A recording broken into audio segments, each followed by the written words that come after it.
បាទជំរាបសួរថ្ងៃនេះថ្ងៃទី14ចំថ្ងៃ Valentine នៅស្រុកខ្មែរហើយថ្ងៃនេះជាថ្ងៃ last day របស់ខ្ញុំតែបានមកលេង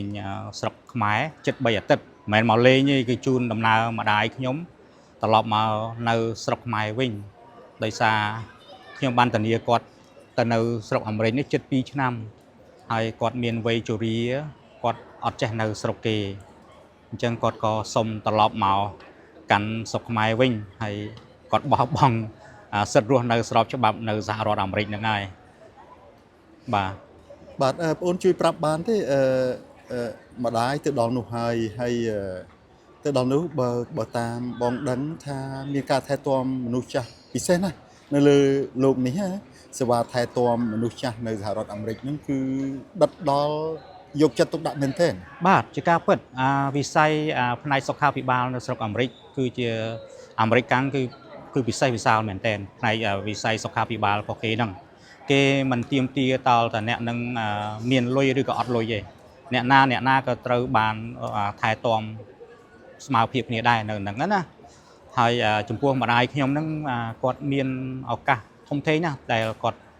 អញ្ជើញទៅដល់ស្រុកអាមេរិកហ្នឹងបាន2អាទិត្យគាត់ធ្លាក់ខ្លួនឈឺធ្លាក់ខ្លួនមានជំងឺណាគាត់មានជំងឺវះកាត់ផ្នែកប្រមាត់បាទគាត់មានគ្រោះក្នុងប្រមាត់ធ្ងន់ធ្ងរធំគាត់ធ្ងន់ធ្ងរមែនតើអញ្ចឹងគាត់បានទៅដល់2អាទិត្យហ្នឹងគាត់ក៏ឈឺទៅខ្ញុំក៏បញ្ជូនគាត់ទៅ emergency ទៅខាងសង្គ្រោះបន្ទាន់ទៅក៏គេរកឃើញថាគាត់មានគ្រោះក្នុងប្រមាត់ក្នុងលក្ខណៈដែលធ្ងន់បំផុតបាទហើយគ្រូពេទ្យនៅទីនោះគេបានជួយស្រោចស្រង់ជីវិតគាត់បានហើយគាត់បានស្នាក់នៅក្នុងមន្ទីរពេទ្យជាង20ថ្ងៃបាទហើយចំពោះវិស័យហើយគាត់ទៅដល់ដំបូងហ្នឹងវាអស្ចារ្យខ្លាំងត្រង់ថាគាត់អត់មានអីទាន់មានអ្វីទាំងអស់មិនទាន់មានធានារ៉ាប់រងផ្នែកសុខភាពអីនៅឡើយទេក៏ប៉ុន្តែពេទ្យនៅទីនោះពេលអ្នកជំងឺទៅដល់គឺគេមើលយើងសិនគេមើលគាត់ហើយគេមើលហើយអីហើយបានគេសួរនាំរឿងឯកសារតាមក្រោយប៉ុន្តែពេលយើងធានាគាត់ទៅក្នុងលក្ខណៈជាស្របច្បាប់គាត់មាន green card 10ឆ្នាំអញ្ចឹងហើយគាត់ចាស់អញ្ចឹងរដ្ឋគេទទួលបន្ទុកចេញថ្លៃការព្យាបាលទាំងអស់ឲ្យគាត់តែបើសិនជាអត់មានទេបើសិនយើងចំណាយលុយផ្ទាល់ខ្លួនគឺច្រើនមែនតើมันក្រៅ$200,000ទេគាត់ឲ្យវះកាត់ប៉ុណ្ណឹងណាប៉ុន្តែគាត់សំណាងមហាសែនសំណាងគឺគាត់បានជាសះស្បើយមកវិញហើយការចំណាយផ្សេងត្រូវបានរដ្ឋាភិបាលគេជួយគាត់ដោយសារគាត់មានអាយុច្រើនអញ្ចឹងណាហើយមួយទៀតខ្ញុំចង់វិលត្រឡប់មកពីការថែទាំដូចជាក្នុងមន្ទីរពេទ្យគឺគេយកចិត្តទុកដាក់មែនតើគេមើលយើងទាំងយប់ទាំងថ្ងៃហើយគេអនុញ្ញាតឲ្យយើងជាកូនចៅនឹងចូលមើលថែទាំដែរដោយពួកខ្ញុំអញ្ចឹងពីអ្នកប្រិយប្រពន្ធខ្ញុំថែទាំពេលថ្ងៃប្រពន្ធខ្ញុំថែទាំពេលយប់តាមការពិតទៅគេមិនឲ្យយើងចូលដល់យូរអញ្ចឹងទេប៉ុន្តែដោយសារគេយោគយល់គេឃើញយើងជាខ្មែរដោយថាយើងយកចិត្តទុកដាក់ជាមួយឪពុកម្ដាយយើងអញ្ចឹងណាក៏គេឃើញអញ្ចឹងគេអាណិតឲ្យយើងគេលើកលែងហ្មងគេឲ្យយើងទៅក្នុងនឹងមើលគាត់ជាប្រចាំអញ្ចឹងទៅ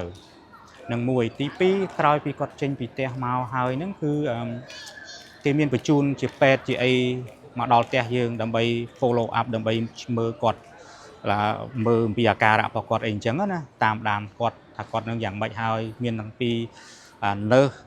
មានទាំងពីអ្នកជំនាញខាងហាត់ប្រាណអ្នកជំនាញខាងរៀបចំសម្ភារៈប្រើប្រាស់ដូចជាកៅអីមុជទឹកបន្ទប់ទឹកអីចឹងសម្រាប់ឲ្យគាត់អញ្ចឹងណាហ្នឹងហើយគេយកចិត្តទុកដាក់មែនតែនហើយក៏គេបានអាសាញជាពេទ្យផ្ទាល់ខ្លួនសម្រាប់គាត់ត្រូវទៅជួបពេទ្យរៀងរាល់1ខែម្ដង3ខែម្ដង6ខែម្ដងអញ្ចឹងទៅហើយចំពោះmedication ចំពោះថ្នាំពេទ្យវិញនៅទីនោះគឺគេផ្ញើមកឲ្យគាត់ដល់ផ្ទះហ្មងយើងអត់ចាំបាច់ទៅបើកនៅតាម pharmacy ណាទេគឺគេឲ្យយើងគេផ្ញើឲ្យយើងដល់ផ្ទះមុនដែលអស់2ថ្ងៃ3ថ្ងៃអញ្ចឹងគឺថ្នាំពេទ្យគឺបញ្ជូនដល់ផ្ទះហ្មងមានតែថ្នាំពេទ្យទេថ្នាំពេទ្យមានតាំងពីគេហៅផ្នែកគ្រឿងពិសាគ្រឿងទឹកណាដែលគាត់ភាសាជួយកម្លាំងគាត់ដែលគាត់មិនទាន់ភាសាបាយបានច្រើនទេគេមានទឹកអ៊ីនស៊ូគេហៅទឹកអ៊ីនស៊ូហ្នឹងគឺជួយការពារជួយភាសាទៅឲ្យគាត់មានកម្លាំងកំហែងអីឡើងវិញអញ្ចឹងណាអញ្ចឹងនៅស្រុកហ្នឹងគឺអញ្ចឹងគេយកចិត្តទុកដាក់ខ្លាំងនៅលើផ្នែកសុខុមាលភាព គេអត់ខ្វល់ពីលុយកាក់មុនទេគឺគេមើលយើងមុនទៅពេទ្យមិនថាអ្នកមានអ្នកក្រទៅពេទ្យគឺគេមើលយើងទាំងអស់ស្មើភាពគ្នាដោយអត់គិតលុយកាក់ទេ អឺក្រៅពីការឧបត្ថម្ភជាអាហារជាថ្នាំសង្កូវ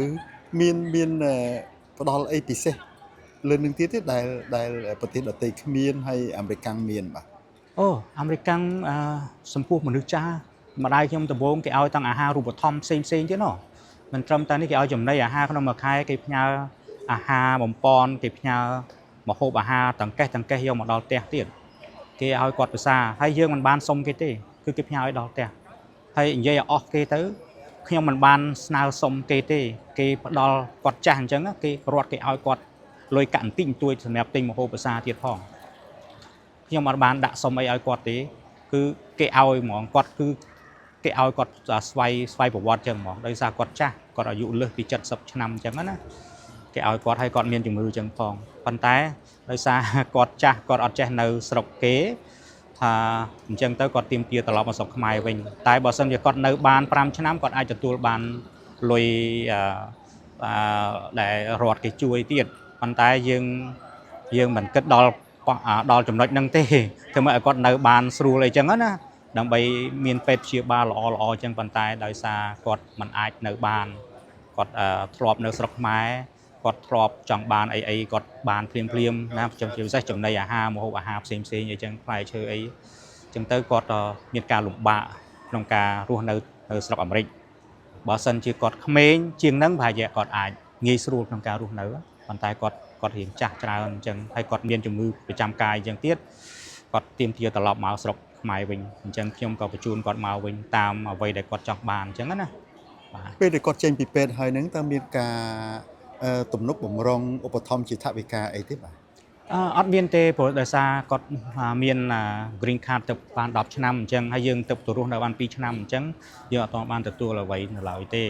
ប៉ុន្តែក្នុងមួយខែគេឲ្យថ្លៃទិញម្ហូបហ្នឹងដូចជា$290ដែរសម្រាប់គាត់រត់គេឲ្យប្រចាំខែចុះចំពោះកូនចៅដែលមើលថែទាំគាត់ណាចំពោះខ្ញុំហ្នឹងលាក់បាំងអីតាំងពីគាត់អញ្ជើញទៅនៅស្រុកអាមេរិក2ឆ្នាំខ្ញុំបានលាចេញពីការងារអត់បានធ្វើការងារចំនួន2ឆ្នាំដោយបានយកពេលវេលាមកនៅជាមួយគាត់នៅផ្ទះហើយមើលថែទាំគាត់ប៉ុន្តែនៅពេលហ្នឹងរដ្ឋាភិបាលគេបានបង់លុយឲ្យខ្ញុំដែលមកមើលថែគាត់ហ្នឹងបានន័យថាគេហាយយើងគេឲ្យយើងធ្វើការឲ្យគេមើលថែទាំម្ដាយខ្លួនឯងហ្នឹងយើងបានប្រាក់ខែបានមួយខែប្រហែលជា1400ជាងដែរក្នុងមួយខែគាត់ណាមើលម្ដាយយើងណាហើយគេបង់ឲ្យយើងហ្នឹងមិនមែនមួយថ្ងៃ8ម៉ោងទេតែមួយថ្ងៃ5ម៉ោងទេគឺចាប់ពីម៉ោង8ព្រឹកដល់ម៉ោង1អាហ្នឹង schedule យើងដែលមើលថែម្ដាយហ្នឹងយើងមិនថាយើងទៅផ្សារទិញម្ហូបមើលថែទាំបាយទឹកគាត់អីរៀបចំម្ហូបអាហារហ្នឹងគឺគេឲ្យអញ្ចឹងនឹងរដ្ឋាភិបាលគេឲ្យយើងអញ្ចឹង2ឆ្នាំហ្នឹងអ្វីត្បិតខ្ញុំអត់ធ្វើការនៅខាងក្រៅបានប៉ុន្តែខ្ញុំនៅផ្ទះខ្ញុំមើលថែទាំគាត់ខ្ញុំអាចបានចំណូលមួយខែ1400ដែរអញ្ចឹងណាហើយផុតពីម៉ោង1ហ្នឹងយើងអាចធ្វើអីទៀតក៏បានអ្វីដែលយើងចង់ធ្វើការងារផ្សេងដែលយើងរកលុយអីចឹងណាអាហ្នឹងវាមានឱកាសសម្រាប់យើងច្រើនដែរអញ្ចឹងណាអូនមានសារអីចុងក្រោយទេបាទมันមានអីច្រើនទេគ្រាន់ថានៅសហរដ្ឋអាមេរិកសម្រាប់មនុស្សក្មេងសម្រាប់វ័យក្មេងៗយ៉ាមានឱកាសមែនតើឱកាសអីក៏ឱកាសការងារឱកាសរកស៊ីផ្សេងអញ្ចឹងណារកបានតែចំពោះមនុស្សចាស់នៅនោះគឺរៀងយ៉ាប់បន្តិចវាល្អតែមួយយ៉ាងឯងចំណុចមួយគឺល្អផ្នែកវិស័យសុខាភិបាលមើលថែទាំអញ្ចឹងណាព្យាបាលថ្នាំពេទ្យអីចឹងល្អណាស់នៅទីនោះតែចំពោះការរស់នៅរបស់មនុស្សចាស់ពិបាកបន្តិចដោយសារទីនោះយើងដឹងហើយថាកូនចៅទាំងអស់មិនថាគេមិនថាខ្ញុំគឺត្រូវតែធ្វើការអញ្ចឹងណាបើយើងមិនធ្វើការទេយើងអត់អាចមានចំណូលគ្រប់គ្រាន់ក្នុងការរស់នៅទេព្រោះការចំណាយច្រើននៅទីនោះចំណាយច្រើនណាស់អញ្ចឹងយើងត្រូវតែធ្វើការមានតែប៉ុណ្្នឹងឯងហើយសម្រាប់ក្មេងៗគឺល្អអនាគតល្អតាំងពីការរៀនសូត្រតាំងពីការធ្វើការរកលុយអីផ្សេងជាដើមមិនខ្វះវិធីរកលុយនៅស្រុកអាមេរិកឲ្យតែយើងមានកម្លាំងយើងអាចរកលុយបានអរគុណបងដែលបានផ្ដល់កិច្ចសម្ភាសន៍បាទអរគុណឱកាសនេះសូមជម្រាបលាស្រុកខ្មែរបាទមកលេងទឹកដីហើយក៏សូមជម្រាបលាបងប្អូនមីងទាំងអស់ដែលបានស្គាល់បាទដែលបានស្គាល់ទាំងអស់ហើយដែលអត់បាន call ទៅលាអីមើលឃើញក្នុងវីដេអូនេះសូមជម្រាបលាពីចម្ងាយសង្ឃឹមតែជួបគ្នាណា